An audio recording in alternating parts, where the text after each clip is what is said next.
Good afternoon, my lovely friends. Just walking my dogs, and it is absolutely summer, kind of fall out here. And I just thought it'd be nice to do a short video of something other than me making coffee. Not that that's anything wrong with my coffee making, but what's that? Oh, it's a poop. It's a little poop of something, maybe a fox. They're interested. Interesting poop. Poop meal. Okay, Kelly. Okay. That's good. Long enough. Come on, my babe. That's the difficult thing when one wants to go one way and the other one wants to go the other way. Can't accommodate because I don't have stretchy arms. But it is an absolutely beautiful, beautiful day, I must say. Yeah. Oops, my lovely doggies. Oh, Tor. Oh, Khaleesi. What would I do without you guys? For my absolute amazing company. Well, I have the chipmunks, and so far I still have the occasional toad. But it's a solitary kind of lifestyle, isn't it, guys? Yeah. And of course, Mother Earth, my nature. That is, it's my cradle.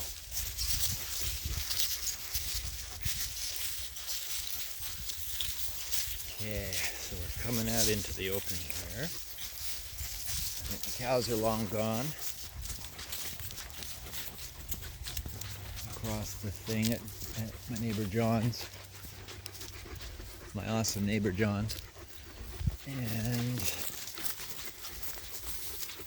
this is about kind of close to the end of my property and where John's begins. Just up here a little bit. More or less this little jutting out part. But okay guys, let's walk around this way. Come on, let's go and explore over here. Yeah. Maybe you can smell some wild turkeys or something. And although I haven't seen any little dust bath. Oh, I just said the word and that's an old grown over one. I haven't seen any new dust baths, although a friend was out here just looking around and he said he saw a whole bunch of wild turkeys. They were just, I don't know, upwind or downwind or something. I can't remember what he had said.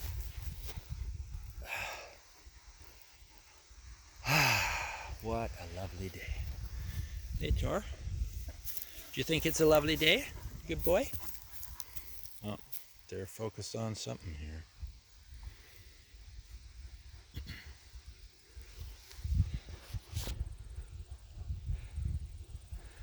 I'm debating pumpkin carving. I have to really think about it. Come on, my babs. Because as I mentioned earlier, once I start carving, the pumpkin starts to deteriorate to some degree, so I have a limited time. So I don't want to start if I know there's going to be a 2-day period where I can't work, for example, because then that would just be horrible. So once I start, I've got to kind of keep a continual certain amount, pace myself, kind of progress. So that's my situation there. But I do, absolutely do, I know now, need to do that work, that energy work. It's imperative. So, gotta do what I gotta do. There we are. Because we don't want the world going to hell in a handbasket. We don't want the world going to hell in anything. So anything I can do to tip the scales, I'm going to do it.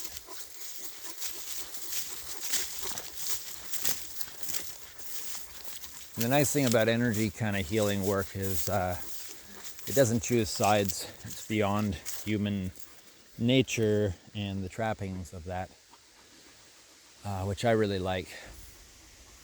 Because then it ends up going for the best overall outcome. which is way beyond our comprehension. Come on, Kelly. I know. This is somewhere around where you like to kind of lounge for a little bit. And we can do that as soon as we get through this next bit here.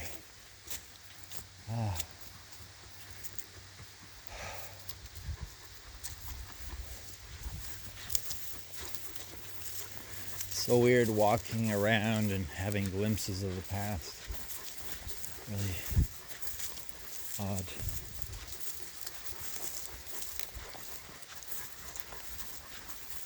It's like little pockets of memories just kind of pop open and reconcentrate.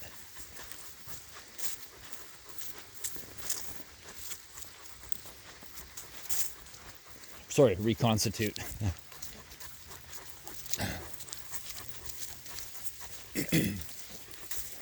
Okay guys, let's go over this way. Here's our little path. And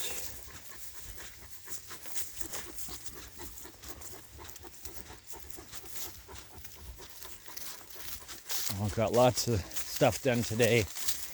I'm working on my sort of chili spaghetti sauce kind of concoction to freeze in portions. Because otherwise, without someone to cook, I either have to do it myself, which there's not the time, or I end up going for such a long stretch without eating. It's not the best either. So the only thing I think that's going to work is if I have pre-made meals for those days. Because also I can't slow down too much. You know, the client comes, their timing. I can't spend a whole bunch of time creating a meal, so it's got to be pre-made. So this will be I used to do it when Raven had her brain tumor removed and she was in hospital and then at her parents. And I got it down pat, but then I had a house, so now it's the next up leveling of new challenge, but without a house. And hey, houses are overrated anyways, aren't they? Who needs a house? You could just dig a hole in the ground and put a little wood stove in there, and it would be nice and warm. Dogs would love it. Here we are following our little orange things here. Dogs are loving this walk though. That's for sure.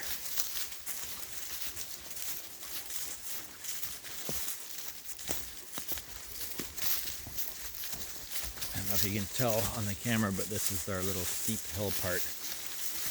Which every time I walk up it, I think to myself now, I think this might be off limits in parts of the winter when it gets slippery, because I could just see some wipeouts of possibilities. So I'm gonna have to find a different route on those days, or weeks, or months, or get cleats or something.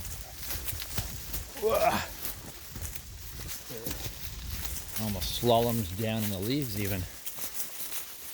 And the leaves can be quite slippery too.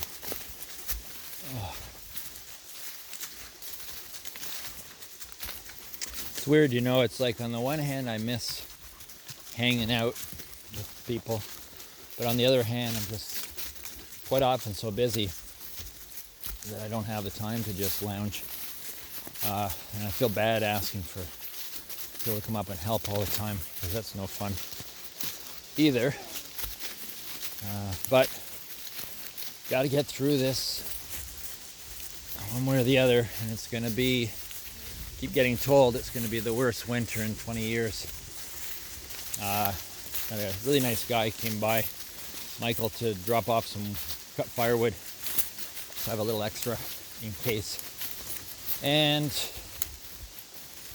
he pointed out from his grandfather that when the beaver start collecting food really early, like before Thanksgiving, it's going to be a bad winter, because they're preparing for one, and somehow they know.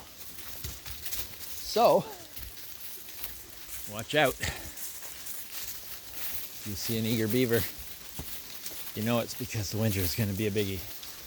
So wouldn't you know it, Custom made for me. My ultimate rite of passage. I feel it's going through this winter without becoming a popsicle. That's my challenge. And I think I'm going to do it well. Don't know how, because it's not unfolded yet. But I think it's going to be a wonderful adventure. And those that come for soul prints are going to have the absolutely most unique experience they've ever had in their life. So far, each person has just been blown away by their experience. And I'm not tooting my own horn, I'm tooting Raven's horn. So it's allowed. Everyone has felt Raven during their experience as well. And that wasn't me holding a match to their fingernails or something. They just said that on their own. So, do you want to walk down the long way, Tor? Do you want to do a bit more walking? Or do you want to go back? Okay, if you want to. We can always walk it from over there too. Hey, Kelly, you beautiful girl. Hey, Kelly, see my beautiful little cougar of a doggy. And Tor's more of the lion of the dogs. Oh, lovely, lovely walk, I must say. Sorry, I'm just giving you yellow leaves here. For a moment, here or there, I forget where my camera is aimed. Because otherwise, I have to look through the camera, and then I'm experiencing the world through the camera lens, so and screen. Whew, it's actually quite warm, and of course, I'm dressed for cool. Although I don't have a jacket on, so here I'll just give you a fright. I have no idea where it's aimed, but yeah, this is what I'm dressed in. Funny, different people have different associations with camo. And when I first moved up here, I avoided it like the plague, and I ended up buying some camo long johns and a jacket because they were on sale. And then over time, it wasn't as sort of desensitized myself and opened my mind a bit. So now I actually kind of like it. For me, it's I just feel one with nature. That's my choice of interpretation from my use of camo in my clothing, is that I feel like I'm just part of the leaves and the trees. It reminds me of that. So here we are coming out of the forest.